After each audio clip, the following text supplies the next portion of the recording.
video with the carpenters. So you do.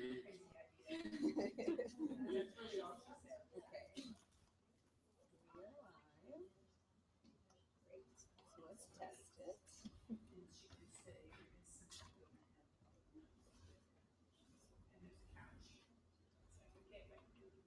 So sound.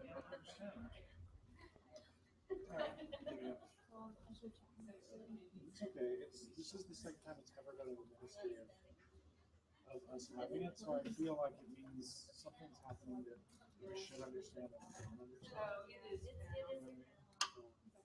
feel like it's like a, We need to kind of look into instructions and make sure. I think what's happening a little bit is that maybe the cats are figuring things out and maybe not communicating it well enough to everyone, or not really telling us that we need to be doing something. Because I feel like they looked into it last time. They figured.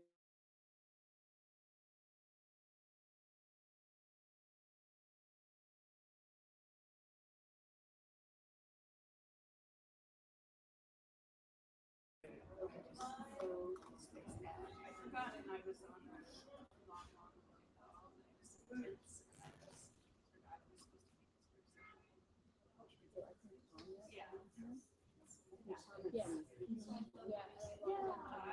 I wanted to too, but I just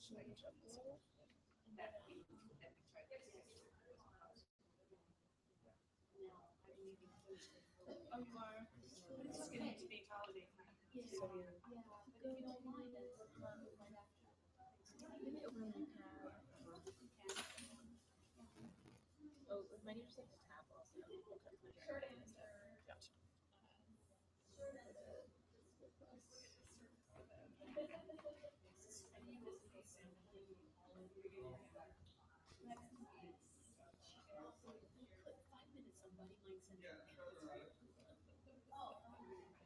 That's even possible.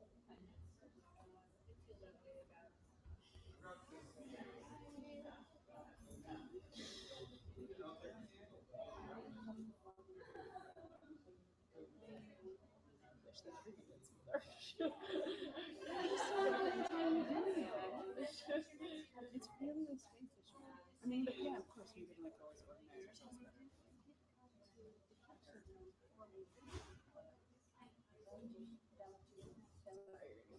I can hear it.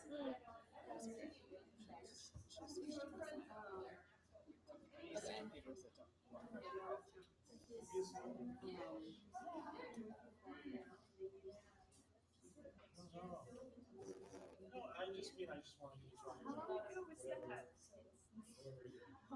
Yeah, I did come, yeah.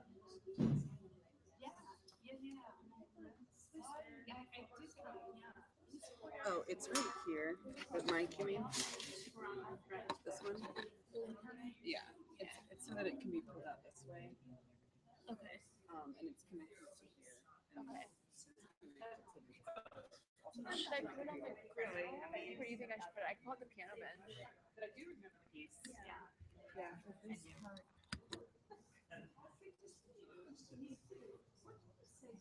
I mean, we have all this extension, so I feel like if anybody want to put this XLR cable on the background, Okay. this whole, Yeah. not that. Okay. I mean, the mic could be, but not But not the little cord.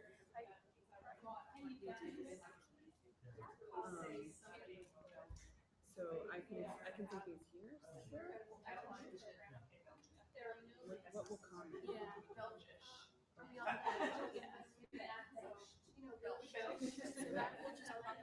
Google Plus, like Hangout page. So if you want to comment on Facebook, which is sometimes where people comment, you could just do that too. And that's 'Cause on the those- event page, or that's on the. I would go to the event. Yeah.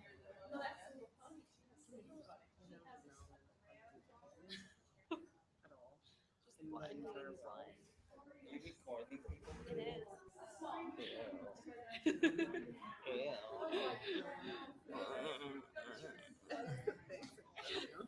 Somatic. Great start. My somatics are like nipples. Okay. Yeah, and then you could comment like here, like the staff. So what do you think I should do? I would keep checking both of them, but I feel like updating probably Facebook is good. So I feel like that's sometimes where people go to find the link to the live stream. It's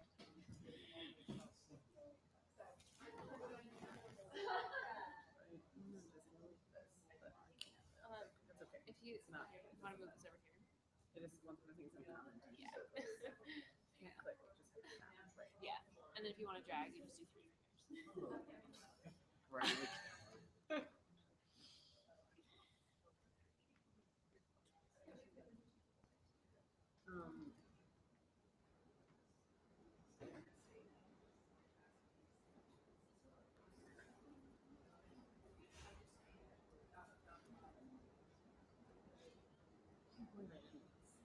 Doing this correctly, so I can use this thing. Oh, I see.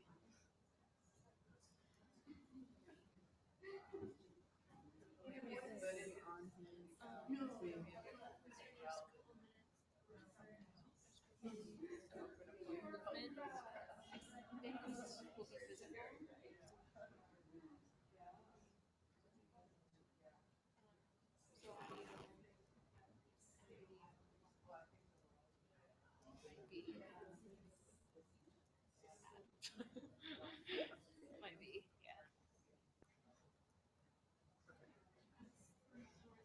I'm gonna just say that.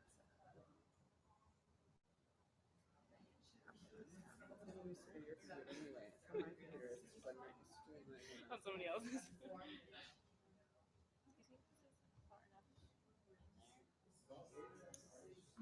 Maybe not yet, but I wonder.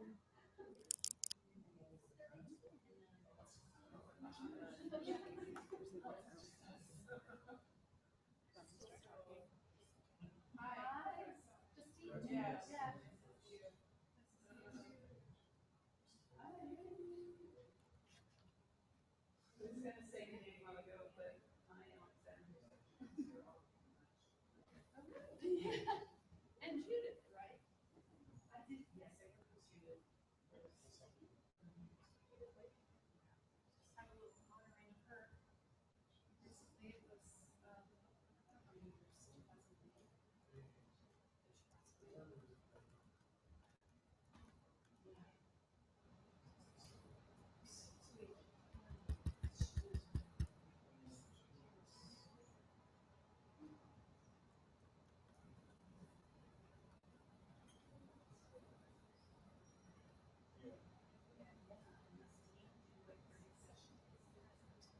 Close, I think you did. You got a grant or something. Oh, I love people like this. She got a grant. She was Alexander. It was a really wonderful dialogue.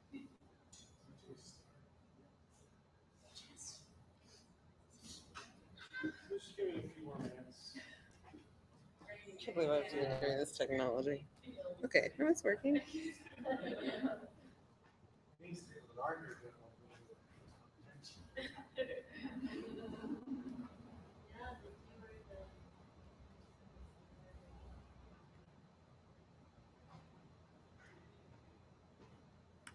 People do always triple.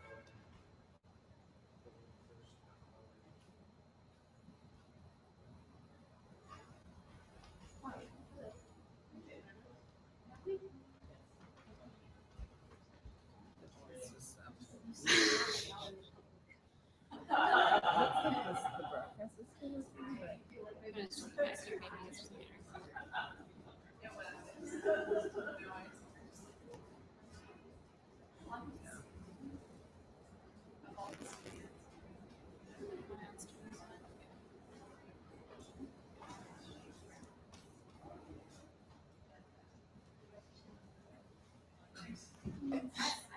Subconsciously, I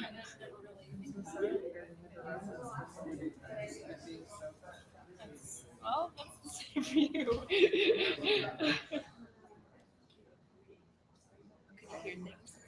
well, it wasn't. Oh, it wasn't doing playing. anything. It was just Do buffering. you think we should kill it? Maybe.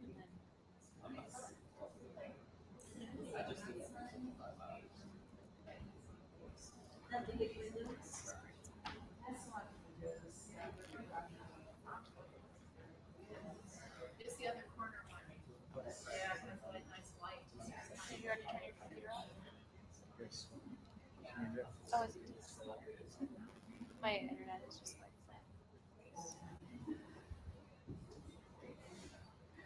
Just remember.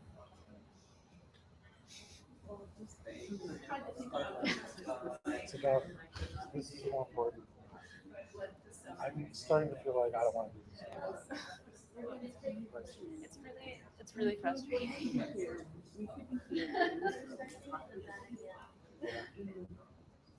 can talk about it.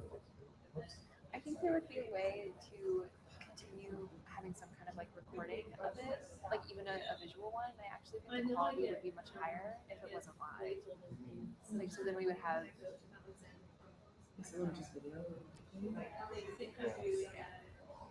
Well, I mean, I don't know. I think there's something to be said for having it as like an online resource for people who can't actually be Sure, well, you could but videotape it yeah. on our YouTube channel. Yeah. Is it spend an hour just listening?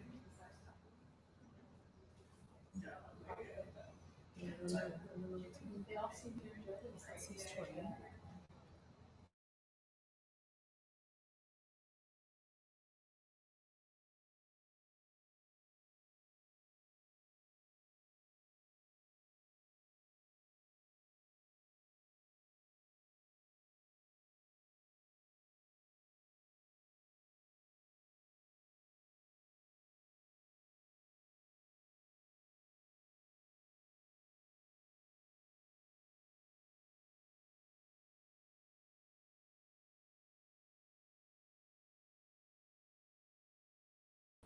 It must be applications. Makes me so sad. Lifetime player. You just go. But I think we know what they New audio recording. I just hope there's enough room. Here's a new computer, right?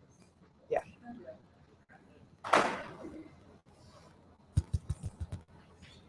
Yep.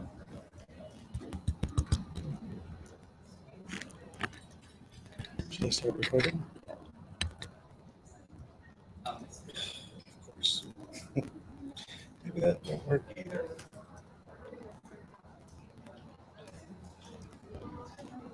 Okay, this.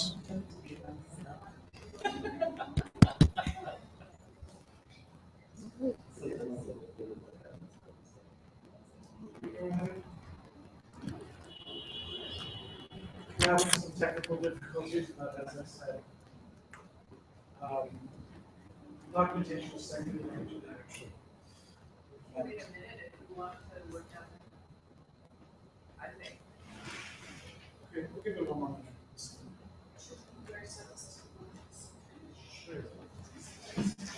Yeah. Edgy.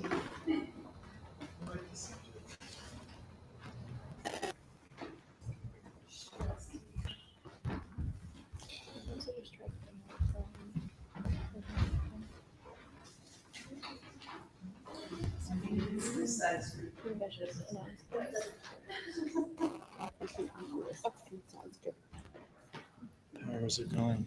I was gonna work on checking my computer, but I think I should. Sure. Do you want, I mean, I can jump in. I can do it. I can do it. Hi, everybody. Hi. Hello. So I'm Sarah. I'm the studies project coordinator. Welcome to the studies project. You guys are like brave. Despite the weather, so people might feel it. This is a monthly discussion series. It's created by artists. We are always open to suggestions and welcome for myself or any one of the reporters or staff members with ideas or proposals. And you can also email us if that is better. As always, we like to thank Gibney for hosting this series. This is a great space that we're able to use. We're happy to be here again. So we are audio recording and live streaming eventually. But this is just so that we can reach a broader audience with the studies projects. The audio recording will be turned into a podcast. If there's anything that you say during this event that you feel uncomfortable with later, just let one of us know, and we're happy to strike it from the recorded record. Another note is that the elevator stops running at 8 o'clock, so we'll be making an announcement around 7:05 to try to start wrapping things up. That way, anybody who needs to use the elevator can do so, because it's a lot of flights of stairs down if we don't use elevator. Also, there's lots of free things and things to purchase over at the merch table. We have red tote bags. We also have some free performance journals, most recent ones, and we have the new Fall Festival brochure. So be sure to pick up some of those on your way out. There's also a winter melt calendar, which recently came out, and a fall-winter class calendar. All over there, I've got the Jenny. Also, this event is free and open to the public, so if you are willing to make a donation on your way out, we are always very appreciative for that support. It helps us keep this program running. Also, if you would feel better about purchasing something, that is another way to support what we do here. And with that, I'll give it over to Levi, who will be moderating this evening, and we'll go ahead and get started. Thanks everyone for coming. So my joke title of this was a riff on the Random Harbor collection of short stories. What we talk about when we talk about somatics. Part of this came up from, my name's Levi, I'm a dance artist, and I'm the director of arts programs and movement research. Part of this came up with, there were mini seeds for this conversation. Actually, there's always mini seeds for, I feel like, this conversation of what is this somatic work? What do we mean by somatics? What's the value of this work? One sort of kernel was that we started a series recently at Gibney Dance, a series of classes called Physical Inquiry in Somatic Practices. When we originally used the word somatics, there was a lot of conversation with teaching artists about whether they felt that was the right term for what they did, just the language around what that is. I think people have a lot of different ideas. So this was kind of a way to take, in particular, for people who I think have a really deep and developed practice in different lenses or entry points to kind of explore this topic. And we wanted also to really root it in something experiential first rather than just language. So we're going to do, each of them are going to lead us with a planet practice to get us started, which I'm excited about. So if you guys would just give a brief intro of yourselves to start us off, that would be great.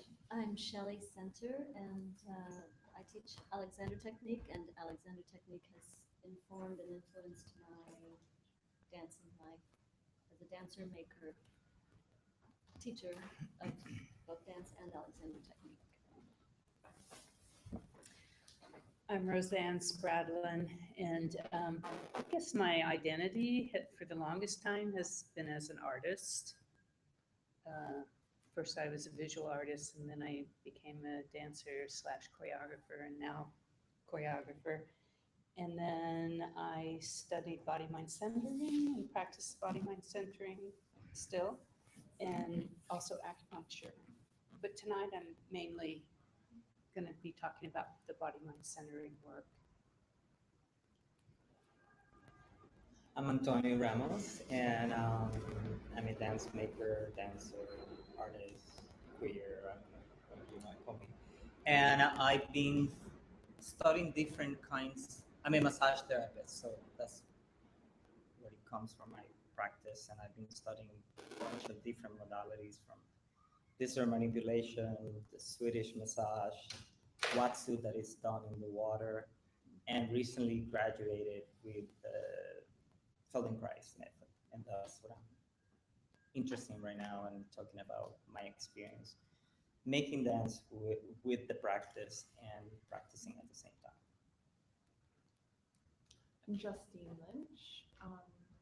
I I think I too like sort of have a trajectory. So dance artist through a lot of many years of Klein technique, and then I'm also a 5-element practitioner, and that has taken me into a whole sort of shamanic realm of working with the points and movement.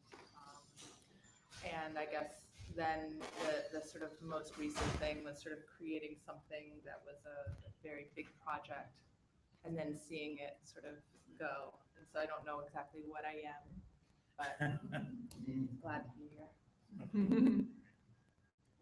So we wanted to just start, before we do these little practice, 5-minute practice sessions, to also just ask you what is somatics? What do you think of when you think of the word somatics? Do you have, there's not a right or wrong answer, just kind of to get a sense of how people are thinking about that in the room, or what thoughts you have around it. You would like to operate there.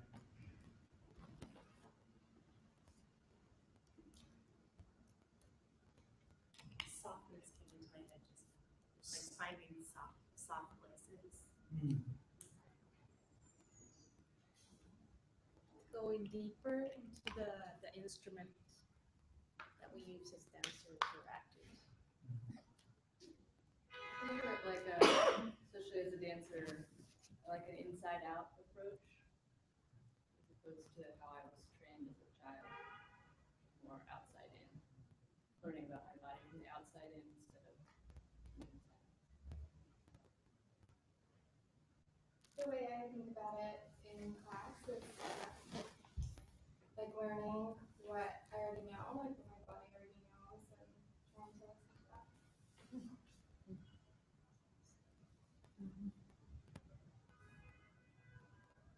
Think of it like mindfulness with movement, so that you bring different modalities of consciousness into what you're doing.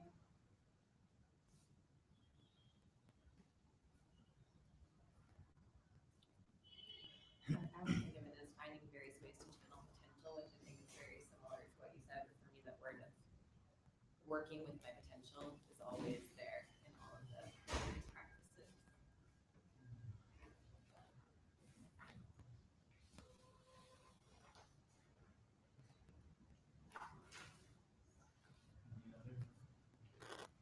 I guess for me, I'm thinking in the broader sense, not so much in just the dance community sense, but the broader sense. Like, what does it mean to therapists now, people that are using it in the broader language?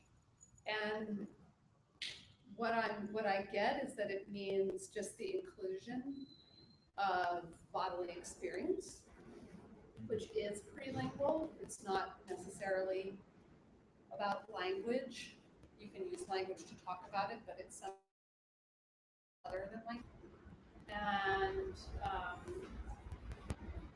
it seems to me that as a body of work, it's not a body of work that is, it doesn't seem like it's owned by any one person, modality, way of looking at it. And it also seems to me that there's some aspect of it that's about investigating how the body actually works, which we know so little about, right? So the realities of having a nervous system and a digestive system, and investigating that by all means necessary, at all the corners of it. So it's a much more investigative body of work than other ways of looking at the body. Technique, Alexander technique, it's kind of a weird term, technique.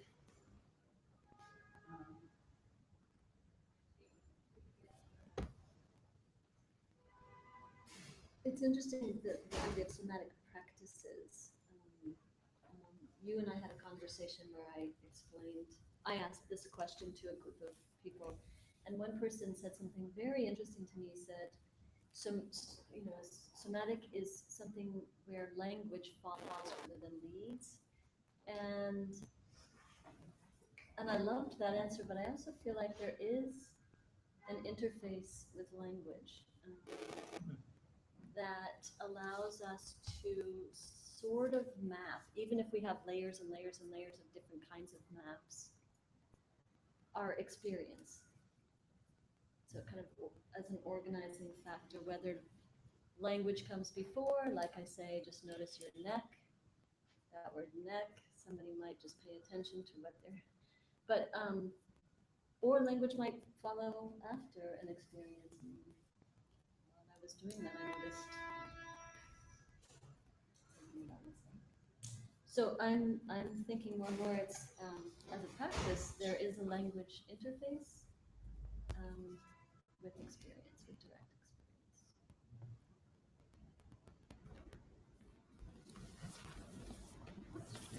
Philosophically, Descartes' mind-body dualism, and it's on the side of the body. So I'm thinking of it as the opposite of mind. Or maybe the opposite of language. I mean, spoken, written, I mean, that kind of language. Because the mind is connected to that. The body has its own language. So it's the language of the body, I suppose, if you want to use language in a larger sense. I also associated with the practical hygienic, well, the therapeutic. To me, therapeutic is somewhat of a pejorative as far as art is concerned. I think that's all, yeah. I mean, I think that right now we're in a space where people are actually questioning that value system, that self-care and healing can not necessarily be antithetical to good art. I feel like that conversation is happening a lot right now, actually. And also, I think a lot of somatic practice actually takes on Descartes' idea of mind-body split and says that Challenges it. the mind is part of the body, and the body is part of the mind. Or Descartes' not the last word. Right. I mean, we can I think go into specifics more as we talk, but maybe now is a good time to move into the practice. Can I say one thing? Yeah, absolutely. Pretty short. Just because I was with some other people yesterday evening about this same time, who were talking about language specifically. Oh, you were there. Yeah. But I wanted to tell my little story Oh, again. yes, please do. It's very short, but it's about Bonnie Cohen, whose work I'm going to be mainly talking about tonight.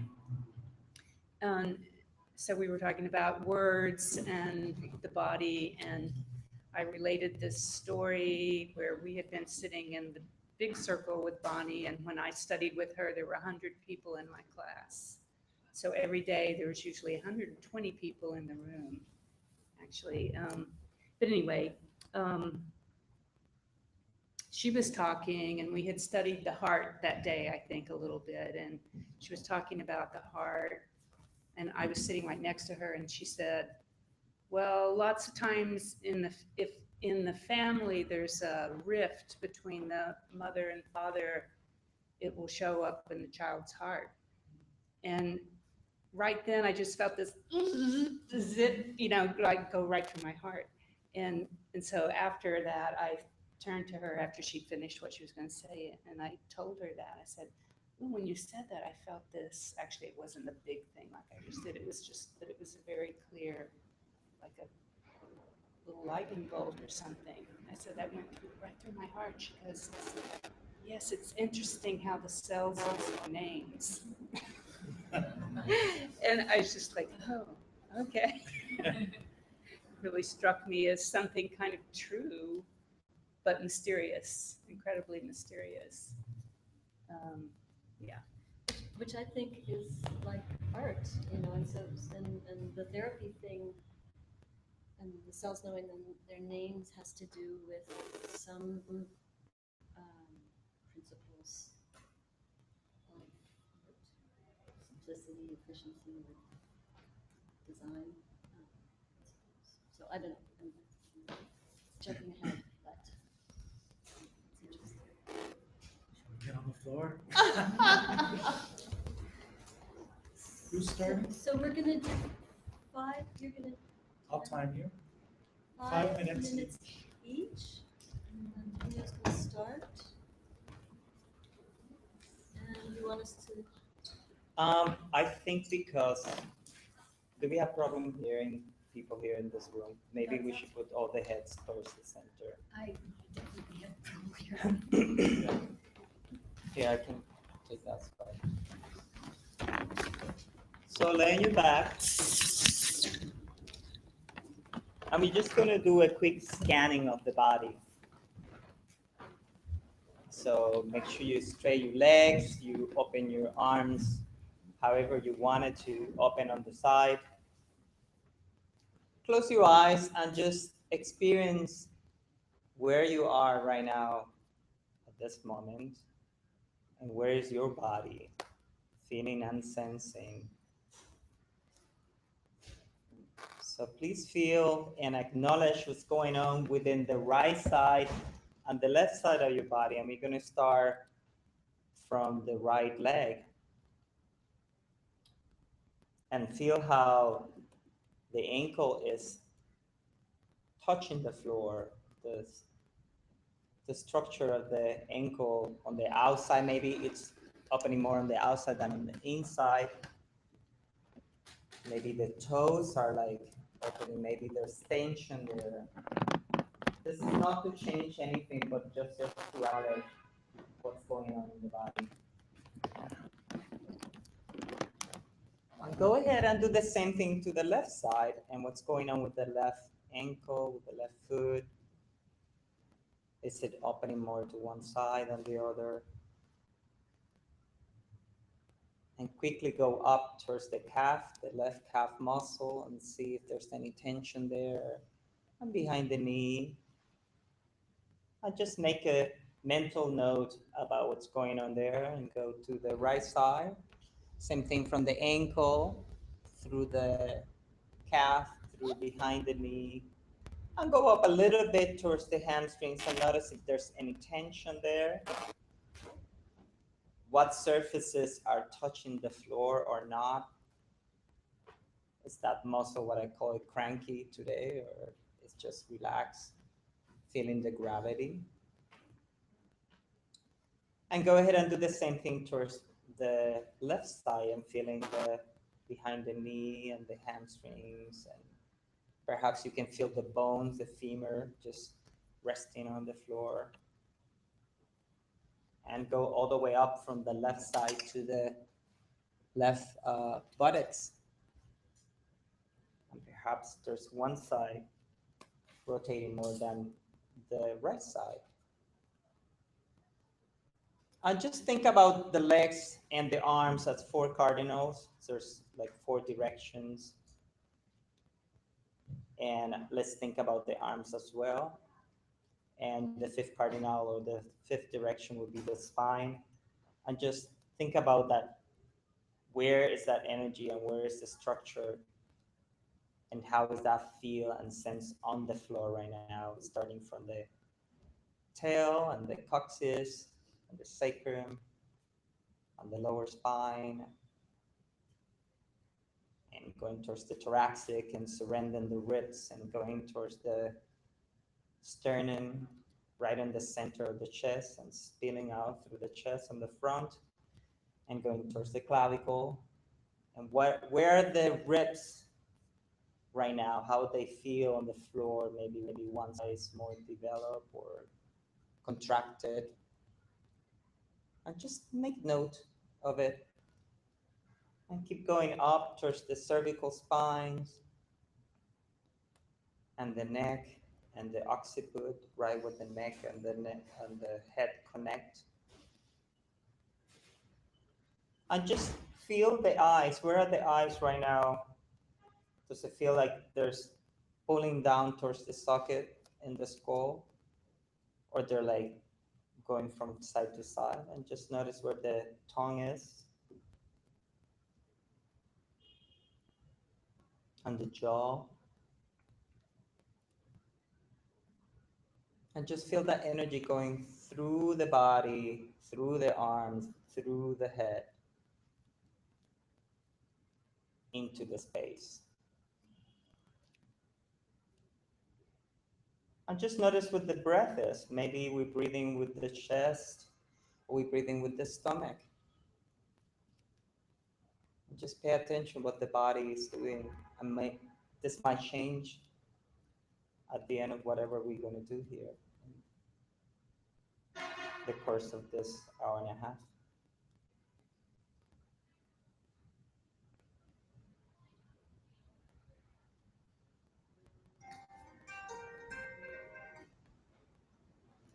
And slowly start moving your fingers and feel your toes on the feet.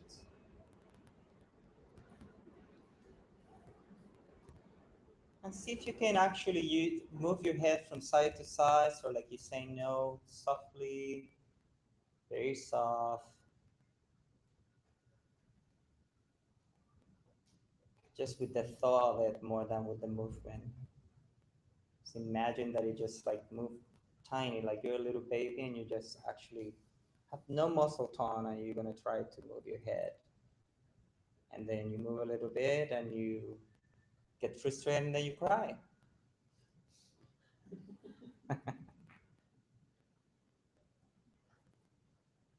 And just where you are, try to roll to one side and lay there on your side slowly.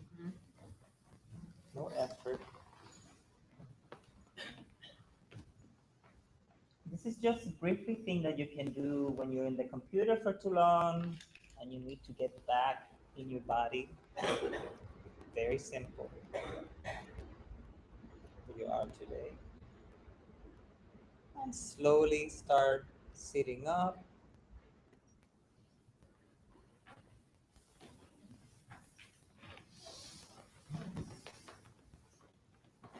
That's my cat.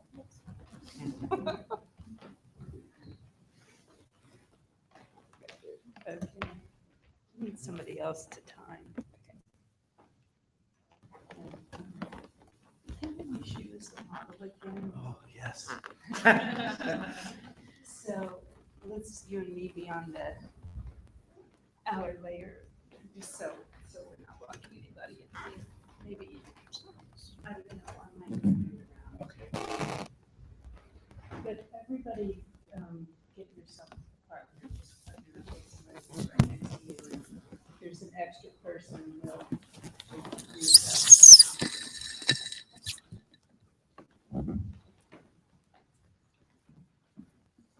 And how about the man back here? Do you want to partner with somebody? Sure. Okay, is there an extra person? Partner?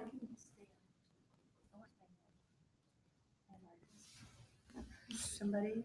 I can do. Okay. And one of you can. You can do two at the same time. Yeah, you can. Yes, you can do two. Okay.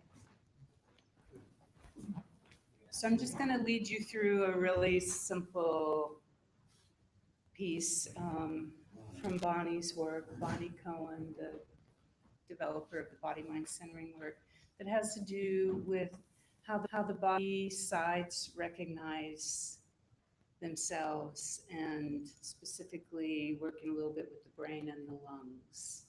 So on your partner, just put your hands right up here for a moment and let your partner breathe into where your hands are. And we're just going to acknowledge really quickly that the upper lobes of the lung are up here.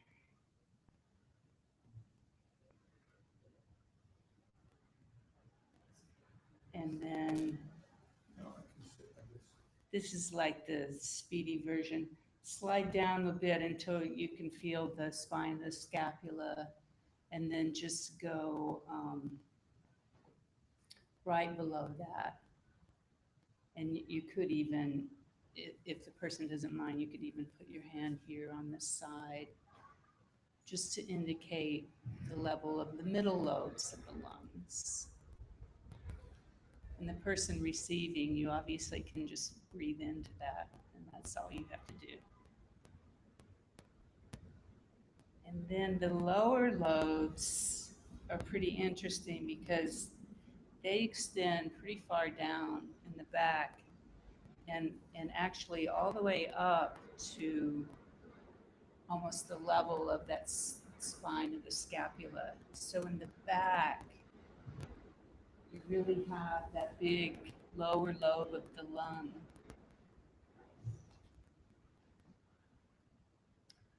So now choose one side of your partner's back or the other, and with Levi, I'll do the left side since that's the one most people can see. I'm going to put my hand up here on the lower brain and then the lower lobe of the lung. And then what we're going to ask is, let the cells of your lower brain here feel your lung, acknowledging the left side here, the left lung, left half of the brain.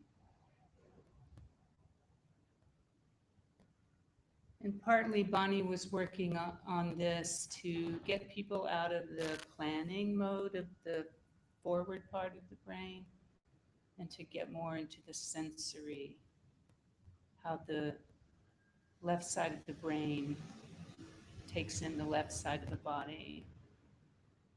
And then I'm just going to switch over since the bell hasn't rung yet and say, and then right side of the back of the brain with the right lung. And just let yourself breathe into your person's hands who has their hands on you. And let your brain acknowledge your lung.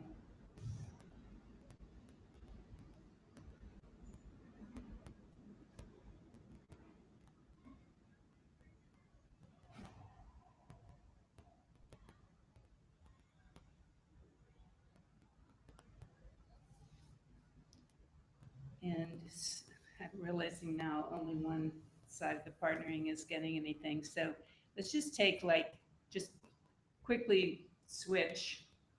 And we're not going to be able to go through the whole thing, but I'll just have you put your hands on your partner, just anywhere, either on their lung or their brain or both. And just for a moment, I'm going to get my hair out of the way, that's all. And wherever you feel their hands, just breathe into. Let your lungs breathe in. Oh, so this is really interesting because actually for the lungs, my partner's hands are a little bit too weighted. It's interesting, I wouldn't have known that. Yeah, so for the lungs, you want to be pretty gentle, pretty light in a way. Not light like pulling away from, but there we go, yeah, so that I can breathe. I can feel them more. Yeah. Is the timer actually timing? Okay. 10 seconds. 10 seconds. Can we rebel and suggest you take more time? We can take a minute. Yeah, we cleared collectively 1 minute was okay. So one But more nothing minute. more than a minute. So in that minute, be sure and let your brain acknowledge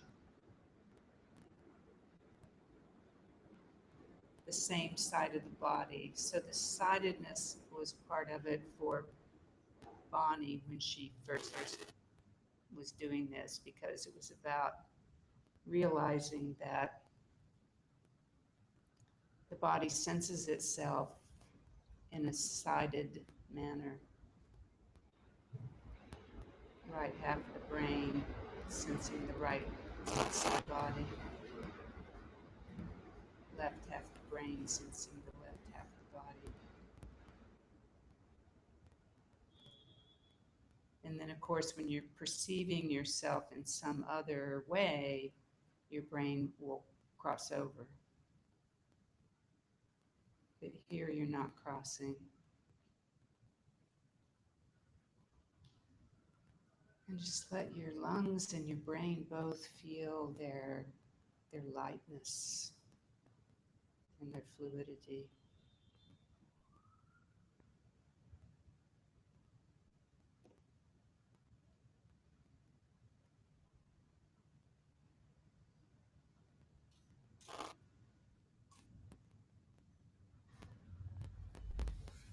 Thank you.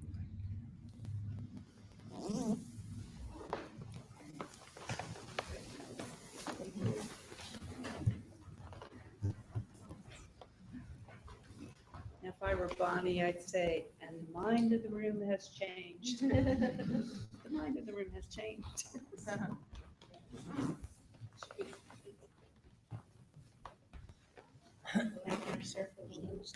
Yeah. Yeah. Okay.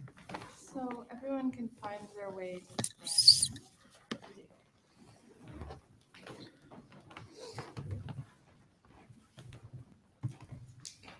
And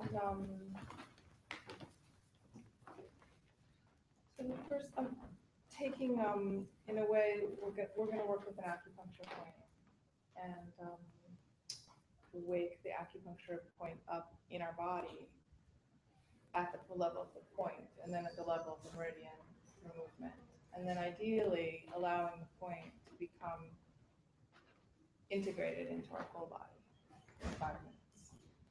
So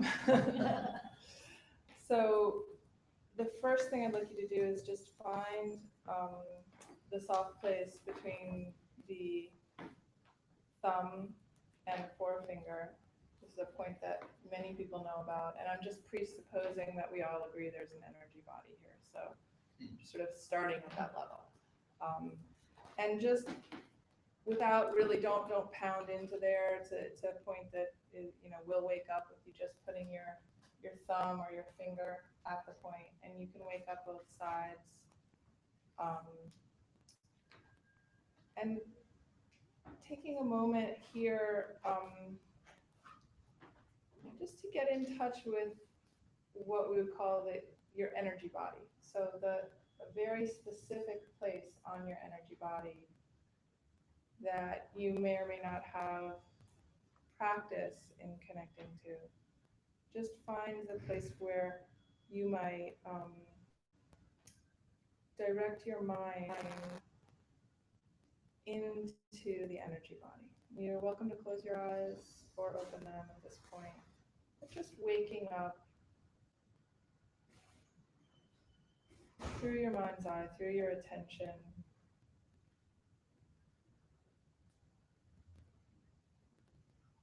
the energy at that juncture. And so this point has many names, and you can do this with your eyes closed, you can just receive the names. The name that I would like to focus on is joining of the valleys, or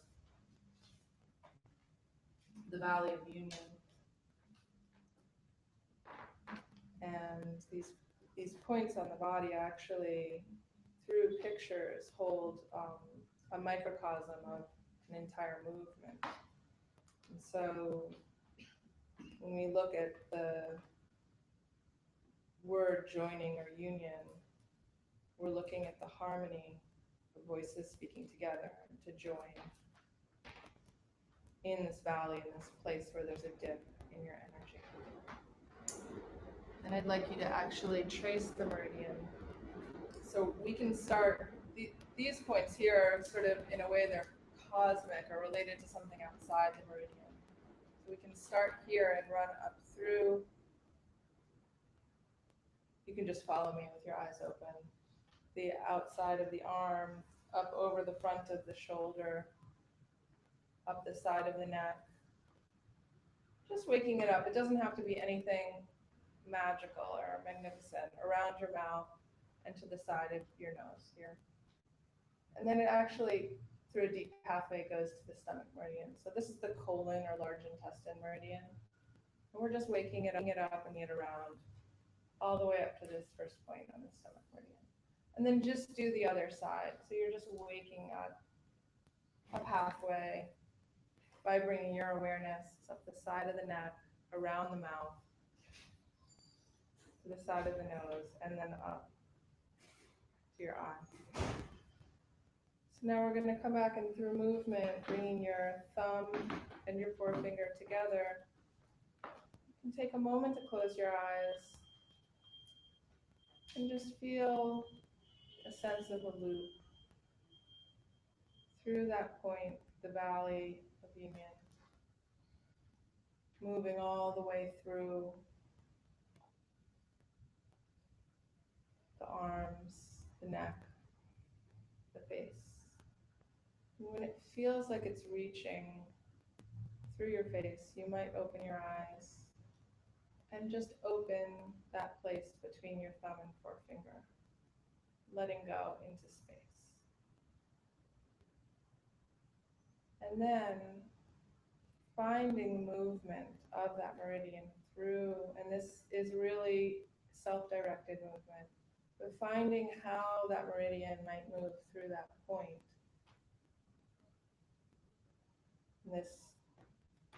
The colon is actually the sister to the lungs, so we just woke up the lungs, and now we're working with the colon meridian to find how, through opening and closing the thumb, we might let go, might connect into what it is to be man, to be human.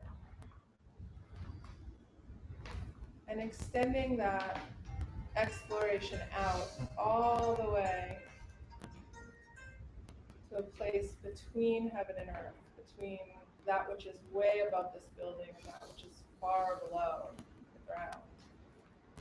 Finding a connection through your body, however that connection might be made, that is in connection, that is in relationship between those 2 points. And now, through the symbolism of the leaf, without moving your body, keeping the structure connected, allow the point to fall through your body as a leaf might fall through the ground. And just seeing in your mind's eye and through the energy of your body, the descent, while keeping your structure connected, the descent of the point down, and allowing your energy body to actually descend further into the ground. So in a paradoxical way, you're connecting between heaven and earth, but the point is falling through you.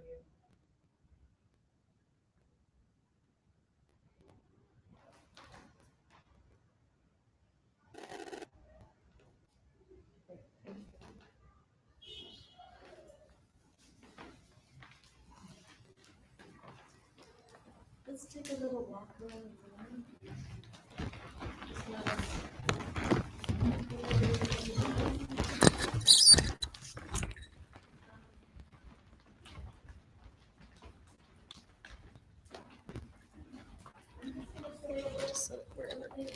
Just notice. Generally, I get to teach classes in hospitals. Whenever I have dancer talk around in the studio, there's something very familiar about the way we walk as dancers in the studio. It's something like this.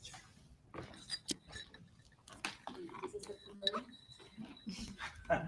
So this time we can walk and we can look at each other and turn our heads. So like we walk again and start to see each other.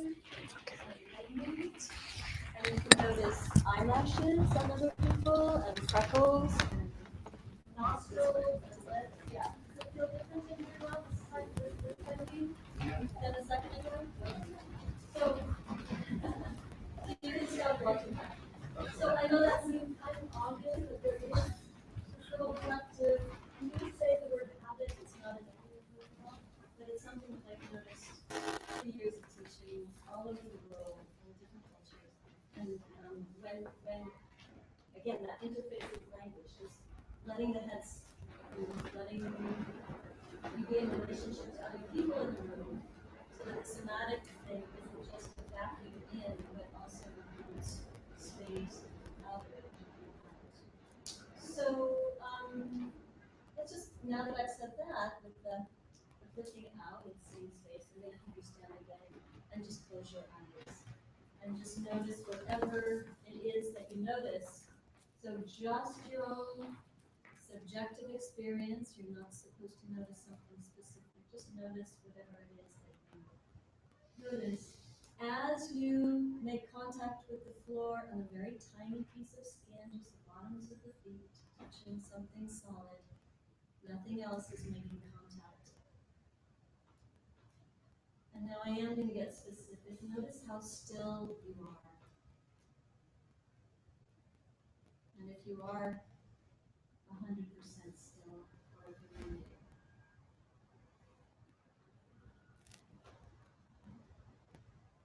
you can open your eyes and I'll just ask, is anyone 100% still? Is that possible? So, well, that's good data. We have 100% of people saying that they were not completely still. So let's close your eyes again just to feel that again. I call that surfing. It's just kind of what we do all the time. And when we close our eyes, we can actually feel it. As soon as we open our eyes, we forget about it and we presume that we're still and the world is moving. But if you close your eyes, you can really feel that you are not still, that we're all kind of floating, we're surfing on our feet. You can open your eyes again. It gets exaggerated when you're on the subway. You don't hold on and tighten, you actually surf even more when you're on the subway. It's a way that we create stability. All of this movement and mobility is how we actually stay stable. And that's paradoxical too. Just that idea. So I'm going to have you go back to a partner and just do a little, this is again an interface of language and experience. I'm going to have you just identify your partner's neck and head, and using language and words and touch at the same time. What's your name? Adele. I'm just going to use Adele I'm just going to demonstrate for 1 sec. Does everyone know where the occipital ridge of the skull is? It's sort of the bottom of the skull in the back. Okay? And I'm going to say to Adele, here's your head. And then right below that, it's no longer head, so I'm going to say this is your neck. Okay? So this is your head and this is your neck. So it's very high up. Actually, the bottom of the head is the roof of the mouth in the front, so her tongue can touch the bottom of her head. And then I'm just going to walk down with my fingers and say, this is your neck. Here is your neck. And this is your neck. I'm just going to demonstrate for a sec. This is your neck. And here is your neck. And this is your neck. I'm just going to turn around a little circle. And here's your neck. And this is your neck. And I'm not digging in at all, of course, down here, but I'm just going to say, and that's your neck. And then the dog can just take a little bump, and then we'll switch roles. Okay? But what's important is the person feels the sensation, and here's the word at the same time.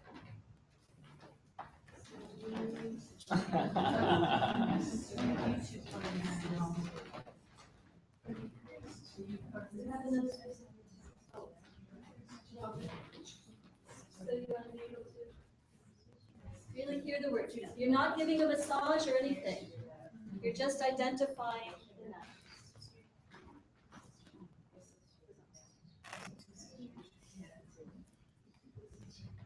So it doesn't take a lot of time. Just go down.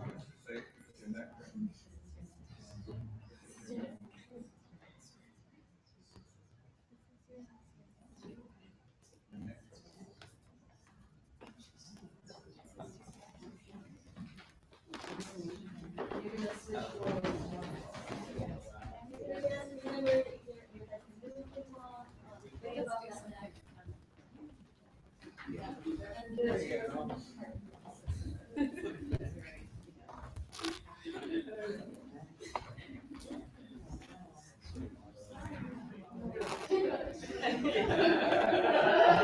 Yes, do anything with it. It's a lot there.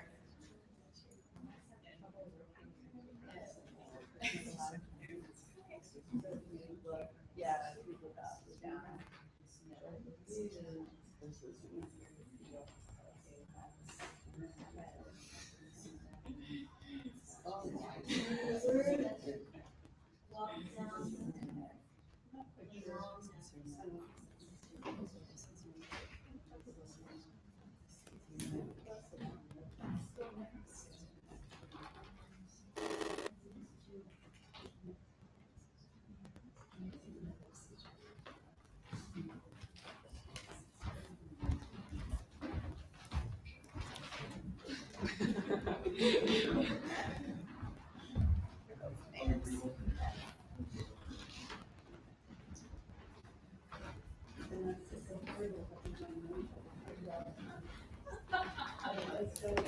Yeah. So that's the end of my Do you have any thoughts? Well, I was just asked to notice if this was sort of now with the different sort of mapping of your neck. Then you did, and again, maybe this idea of floating, that's the neck, the head, the skeleton floats in all of the soft tissue. Pardon me? Yeah. It was like such a teaser. So we will.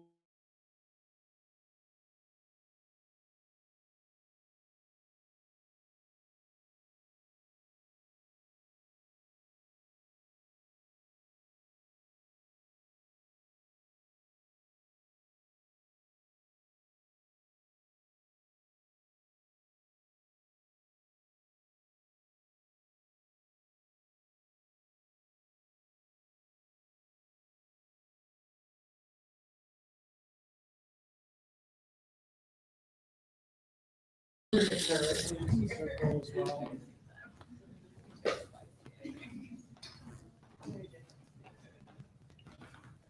So one thing we thought we'd start with is there any questions you have after that? Can you guys scoot back a little bit Oh, over yeah. here, just make it more roundy? Yeah, so I can see everyone, thank you. Does anyone after that have any specific questions? Maybe several Or comments? comments. I have a comment. This is the second time I've done the neck exercise with you.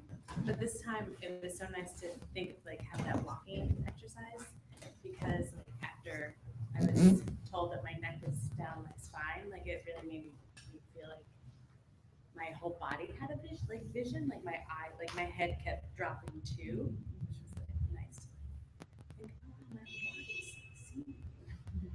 Nice.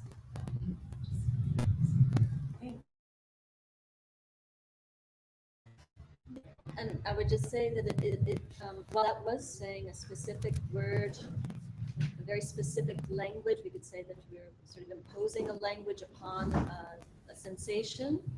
It opened you up to a brand new sensation that I did not dictate for you to have. Now you're going to feel like this, afterwards. So just that idea of a new experience coming out of something that is practiced and coming out of the modality, I guess.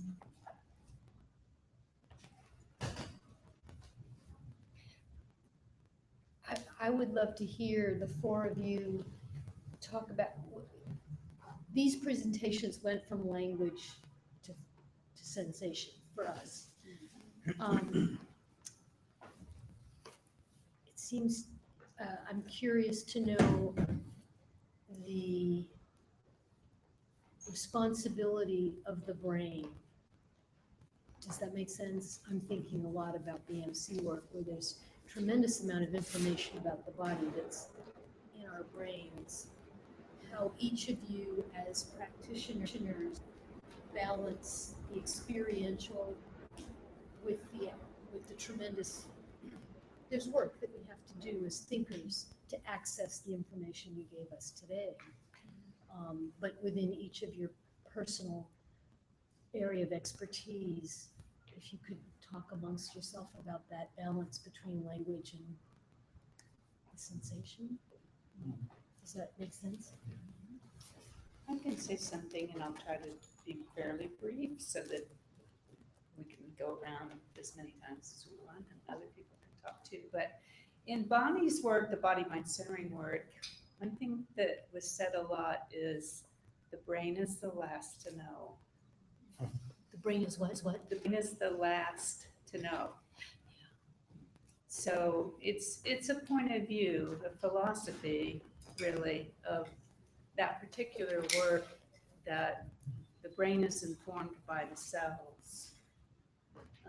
So there's a lot of emphasis on letting go of the control, letting go of the state where the brain is the main controller of experience. It's not to, well, she would use the analogy sometimes of like, actually she didn't really use computer analogy, but other people did, of like how with your computer, like whatever's loaded onto it, that's all there is to get out of it, really. You know, you could rearrange it, you can start at the ending instead of the beginning or whatever, but you actually, there's no new information in a certain way. You can just rearrange what's there. So she would say to get new information, you actually have to go away from that brain as the controller of experience and go, I mean, that's what the hands-on does really when somebody else is moving your body or touching your body. That's new information into your body. So that's one way to explain, like, what is this great benefit of somebody putting hands on you or somebody just touching you and saying, this is your head, this is your neck. I'll just say that much. Do you guys want to go? Well, I think Feldenkrais's work, this is Moshe Feldenkrais, who was a physics, and he was a judo master within other things that he studied. He actually tried to learn from a lot of the philosophies and put it in.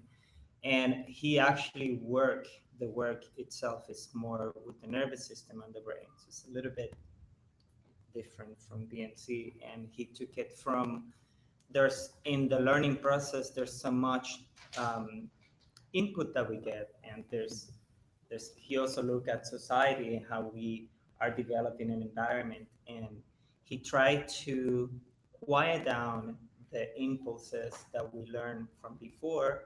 So it comes to a place where it's almost relearning how to move. So it's like a super slow and minimal movement. And then from that point, we start to relearn. So the way that we start on the floor is one of the ways that we quiet the nervous system by not using gravity and by not using an effort in the body to start working. I mean, I can say more of that, but There's also the brain that changes itself that has Yeah. 2 chapters on Feldenkrais and brain. And that would be like the cellular aspect of the nervous system. yeah, it's another way of saying, Right. like, how you quiet your mind and how you can relearn Relearn and let in new information. all these things that we have influences by the outside and by the inside, and just starting from that little place where we just like minimal, almost like a thought, and less movement of it. And, it's pretty great. It's really hard for dancers, actually. I had a really hard time trying to not do, because you're so used to do and do more and do forceful movement, and just to like try to quiet your mind and then just feel what's really initiating a movement and what's innate from me. Then, and I mean, everybody learns differently. So how do you learn to stand? How do you learn to crawl? How do you learn to move your head? So we're animals that, a difference from animals, we just have to learn with other people.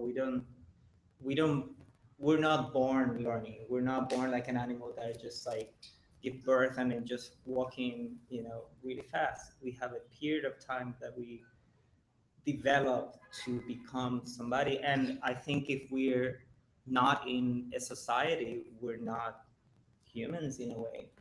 We're something else because we learn from each other. Blah, blah, blah. I mean, I guess I could speak to the relationship of in Taoist philosophy or Taoist medicine, in ancient Taoist medicine, they wouldn't cut apart bodies, so they didn't talk about the brain, but they would talk about the heart mind, and the heart mind was different than the mind. It was the place where there was, sort of connection of knowing. With the heart, the symbol for the heart is that it's like a nest, it's empty, and then the spirits, like birds, can, if we're able to be still and quiet, can come to nest, and then that creates a chain through the body of know-how and will, and how that powers, the knowing and the will goes through the organs, spleen, kidney, to create an alignment of our self in the world. And so I think in a way that alignment is often really lost in this culture, knowing things not from the knowing of what we've been told or what we're receiving through media or through our peers, but sort of a knowing that is more at the level of the heart. So that's what I think of when we talk about that. So while I use Alexander technique as a sort of scaffold for my own experiences, sort of scaffolding for language, I can use Alexander vocabulary to sort of describe experience for myself. I think for me, it's my good fortune to have danced and have had experiences of dancing and moving so vast that I could observe those experiences over time to see, was it my thinking? Was it pre-thinking? Was it something I was experiencing on some other non-brain level that allowed me to have an insight that I could say was an intellectual insight? Working with Trisha Brown, there was a lot of conceptual things involved that then disappear into pure physical experience. You're not thinking it anymore. So I'm not sure about exactly brain or nervous system, but I think for me, using consciousness as a score, as a structure, to also delve into unconsciousness and pre-consciousness and subconsciousness and good art things, as well as self-examination and self-observation. It's kind of paradoxical that I can use my thinking in an activity also to get rid of my thinking in an activity and allow for some brand new experience. So, not sure about the brain, but those words, brain, thinking, observation, they can be very sort of clinical, but I think there's many ways to experience thinking and doing, or non-doing and allowing and doing, and those words of re-education or unlearning or something like that. And I can use my brain in a non-brain capacity or to get to something else that's not brain. I think what you said about the interface between the experiential and the language is really important, because I think that's where we can, it's in making relationship. So whether it's relationship to a symbolic idea or to a structural, anatomical idea, but it's like the relationship of mind to not mind is also part of that. Like, right, and that's kind of what I was getting at with the first walk and the second walk. That when you saw each other, there was something else that happened, not just in the room, but in everyone's bodies. And it was not about going in and feeling, so this is a sensation sort of conversation, but also going out to read and receive in. So that kind of movement, mobility that way, mobility of the mind, I guess, or of the awareness. Yeah. It's interesting. I think a lot of people think of somatic performance as being something that looks like someone's really having a subjective internal experience. But I would counter that I think somebody who's really embodied, like when I was talking the other day about this performance I saw, where the dancers were so embodied that you could actually receive a resonance with the performers, there's a different relationship to that when, you know, rather than somebody having a somatic relationship, I think we might be needing to expand that language, or we talked about that a little bit. Yeah. I mean, I think in general, and I think we are all talking about the same thing, either it's the brain or not the brain. It's like by doing this somatic practice, we're more aware of ourselves and the space and the structure and more conscious about it. And it's, in my practice, it has helped me a lot to be in contact with myself and my dancers, like how they react to the environment or how they react when they're more aware of what they're doing, in my experience. I guess to some extent, I was curious how much hands-on hands factor into how we're learning. We gave hands to another partner, so it seems that, or hand to ourselves, that I'm curious.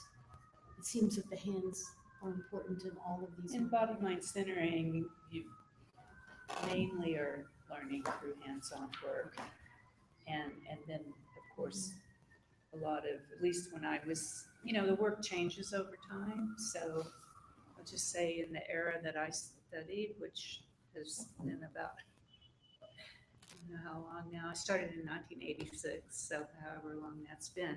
But it's changed over that time. But there's always a lot, you learn a lot through hands-on, and you improvise and move a lot together. So, but the learning of the resonance, I mean, that's a word that's used a lot. Like if you can feel the resonance of some of these organs, or you're feeling the resonance of their bones, or you're feeling the resonance of their nervous system,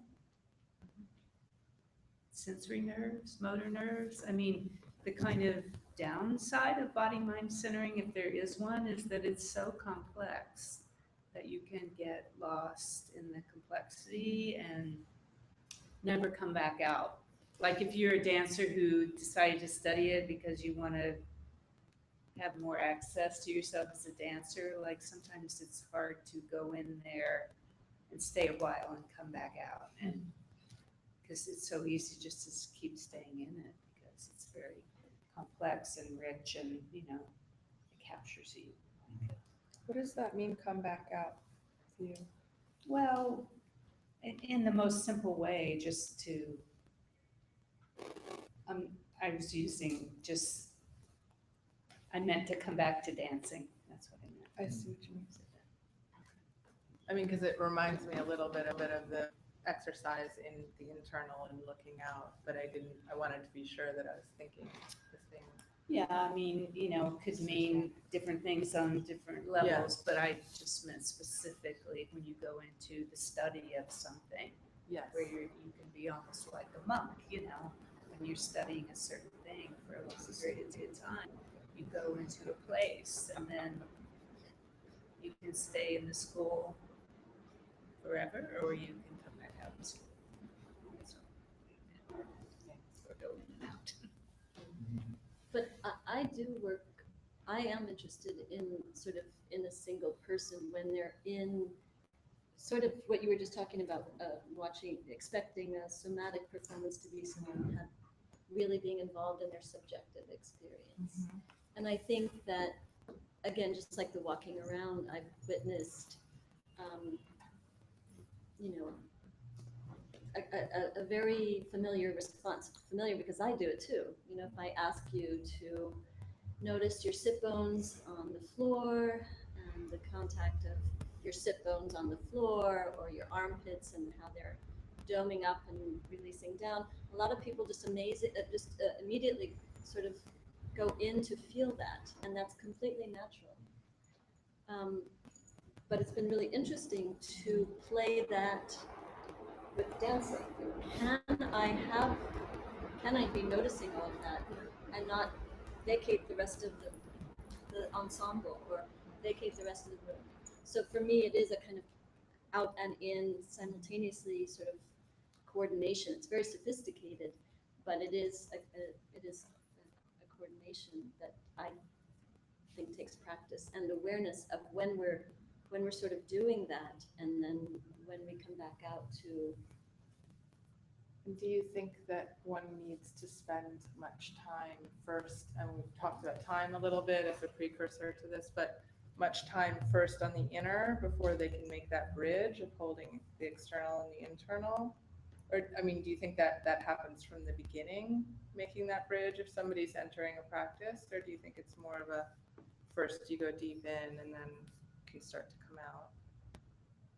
I think we all have different answers for that. Mm-hmm. I mean, I think that it is important to be in the, to come from that place. I mean, if we're talking about the essence of where the movement is coming from, in my practice, I would just start from the inside. So it would be like what, and after I'm kind of a little bit more into that, how can I relate my internal space into my external space? And it would be like, how am I moving in space, and how am I moving in space in relationship to you, and to you. But I mean, what do you think about that? Well, I've thought about it quite a bit, and I tend to contradict myself a lot.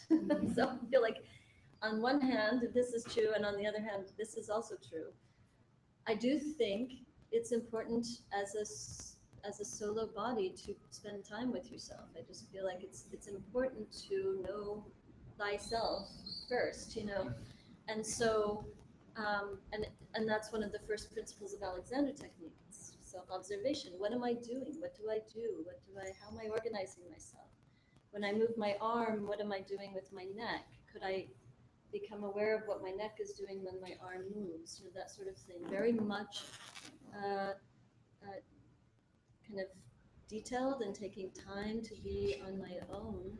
But I also feel like in the big picture, I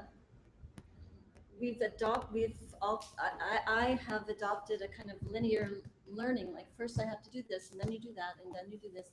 But I think it's possible, the way we learned when we were little, to learn in an integrated way. We're taught to focus and concentrate. And so that is a really deeply held cultural belief that I got to focus on something or I'm not doing it right. So to break that down, and again, sort of undoing or re-educating and saying, wait a minute, that's not necessarily, I don't necessarily have to focus. So I think it can start in the beginning, but it's also. It's also, I think it's also a performing quality, that what kind of performing quality you wanted to have. Do you want to have this internal performing quality, or you want to have this very generous going around, or do you want to play with both of them? I mean, it's. So in just listening to this, you know, making relationship, because right now I'm not a performer, but the inclusiveness of Levi had asked if I wanted to talk a little bit about Mountain, and I went, I don't want to, but the inclusiveness of Mountain is a business that I created, or that I didn't create, a lot of people created, but I was like running it, and it was the premise of it was inclusivity. It was the idea that all of these things could happen in this space, and yet it was too big to hold. And, you know, it was really going way out to the perimeter of, you know, sort of the idea of inclusiveness. But I think that in a very simple way, a Taoist, and when I say Taoist, it's sort of a label, but I don't know how to get around it. It might be something like when you see a really good improvisation, somebody who's able to see the external and meet the internal and the external in the moment and shift with it. So that kind of play is really ultimately what I think what we're looking for in terms of reality or movement through life. It's like being able to actually adjust to the moment. It's the ideas that when we hold on to ideas that actually don't fit the shape of the moment, that we start to create habits. And this kind of leads a little into, I mean, now I'm like, oh, we could have another hour to talk about this, but it kind of leads into another thing that came up that I think is important, and which is like these practices are not just about sort of they're not exclusively a healing practice or exclusively an aesthetic practice, that they actually are a way of being in the world, which I think has been kind of pretty much on the surface this whole time as you've been talking. But I just think it's interesting to, I don't know, just to hear, I mean, maybe hear from you guys about how you feel that it has affected you in terms of your being in the world.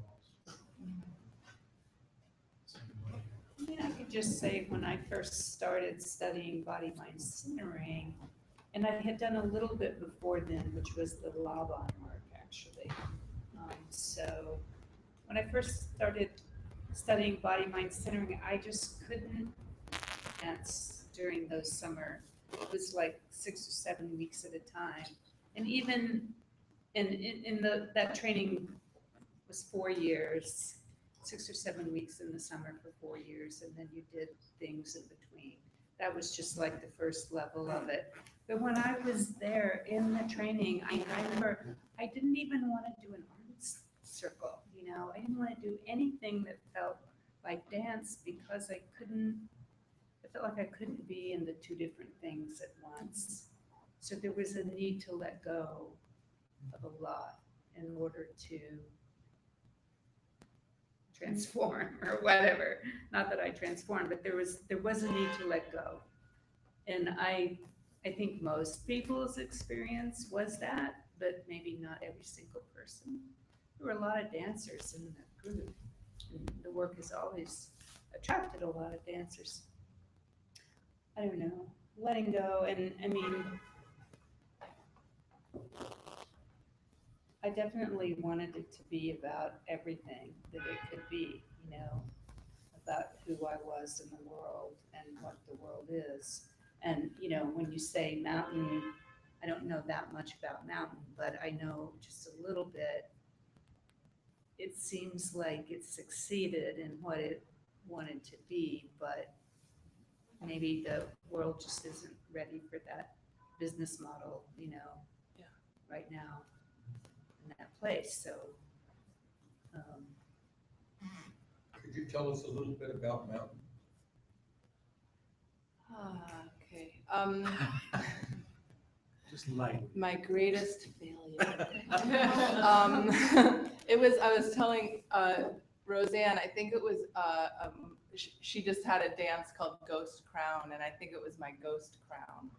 It was a vision that my husband and I had of a business that would hold our alchemical 5-element practices, our private practices in acupuncture, as well as his ability to cook and my interest in healing food, putting that together into a healing foods cafe with a naturopath, and we had a classroom, and the idea was to have it be alive with art, and eventually to have a roof garden which would grow our food. And we did all of this wonderful dreaming, and we actually pushed it through, but we were completely underfunded and couldn't ever. We had every friend in the universe designing and architecturing, and it was beautiful. It was in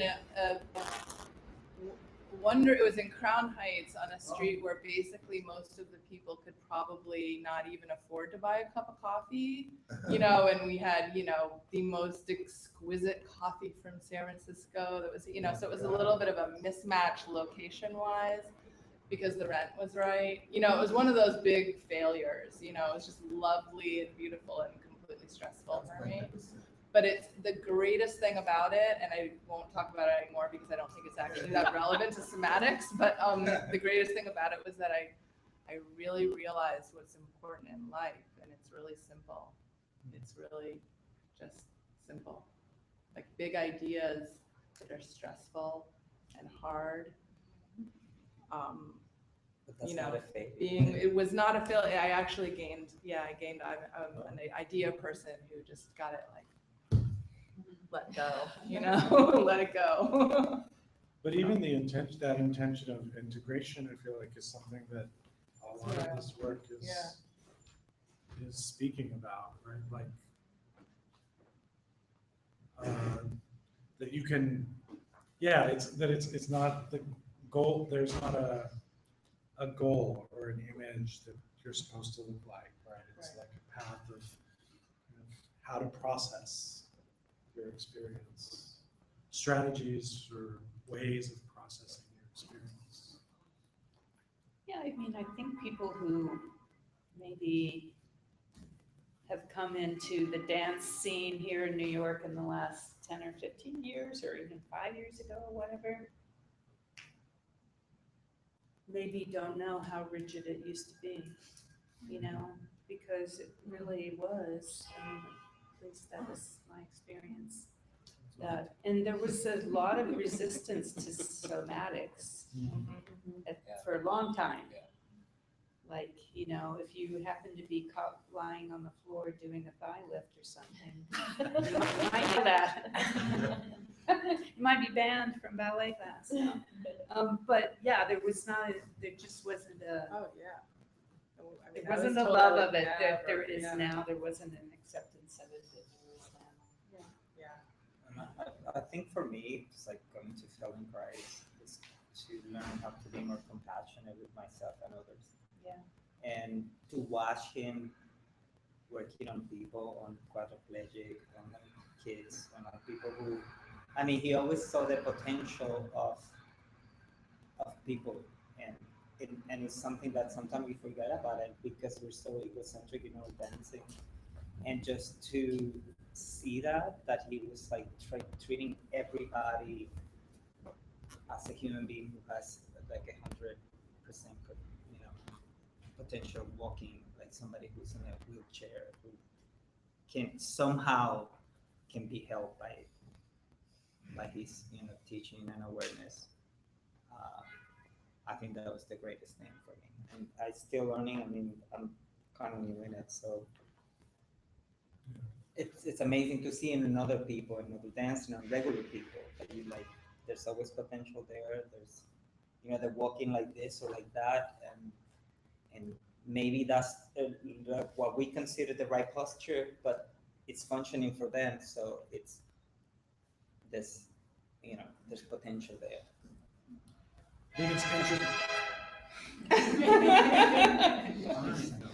I think it's interesting just to know, it's been registering a little bit, this whole conversation, that so many of the words and ideas that you brought up in the beginning have laced their way back in this conversation, like the word potential. Yeah, was there. The inside out was there. I don't know, I just feel like, and even when you guys were offering up some of those ideas in the beginning, I was reminded of the conversations we've had in the last 2 days and how they kind of traverse this same territory. So, and it's just, I think what's interesting about these practices is they are so complex that they can't be reduced to like, here's the formula, this is what it is, it's clear, it's definable, but it really just is like a web of information that kind of expands and crosses and intersects. And even the different practices, like having experience, like just the subtle shift in language and emphasis and image, and you know how that accesses a different kind of experience for us. That's, I mean, to me, it's so rich. We do need to wrap up soon. I just wonder if there's any other questions in the room or comments. I would say something about the complexity that you were talking about. I'm a Feldenkrais teacher, but I also am a writer. I teach writing through somatics. But I think it's Feldenkrais has a book called The Elusive Evolving, and I think it's the elusiveness that you were talking about. It was sort of hinted at here that keeps us engaged, and that's the potency of it. If it wasn't complex and elusive, it would be like those ideas that are imposed, but it's actually the elusiveness that teases us into a relationship. It's constant. If it was simple, then we'd see it on Facebook.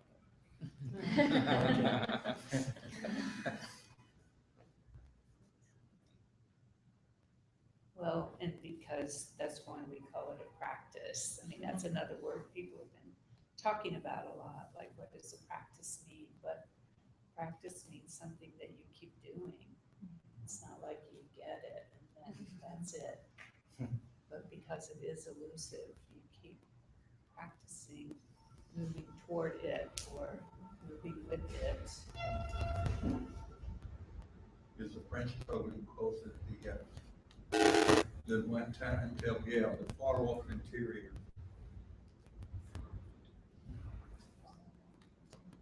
The far off interior, right? Yeah. Michel, it's the name of a collection of poems. Michel, yes. He's done a lot of experimenting with states of mind, psychotic, chemical, experimental psychosis, and other states. Also a painter too. There's kind of something I was coming back to my mind, this is going back a little bit in the conversation, but about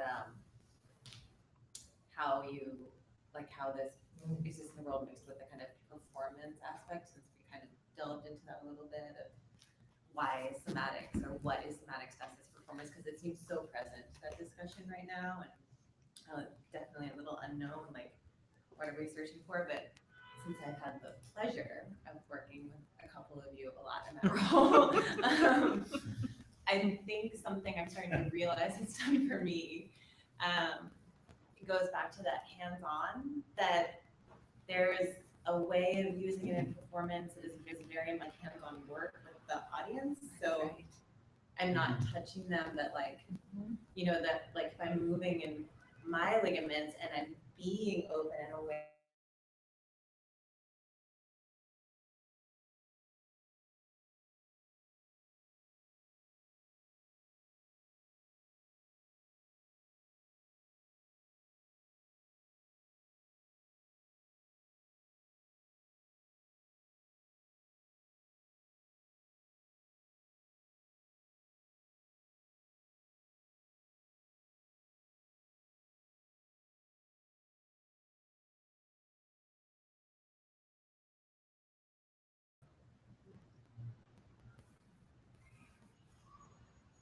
Well, I think we should finish because it is 7:45. I don't want to finish, but we do have the room for a little while longer, so if any of you want to just continue to chat.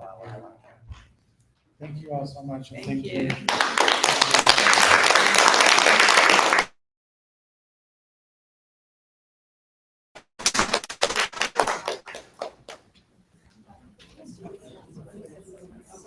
I know.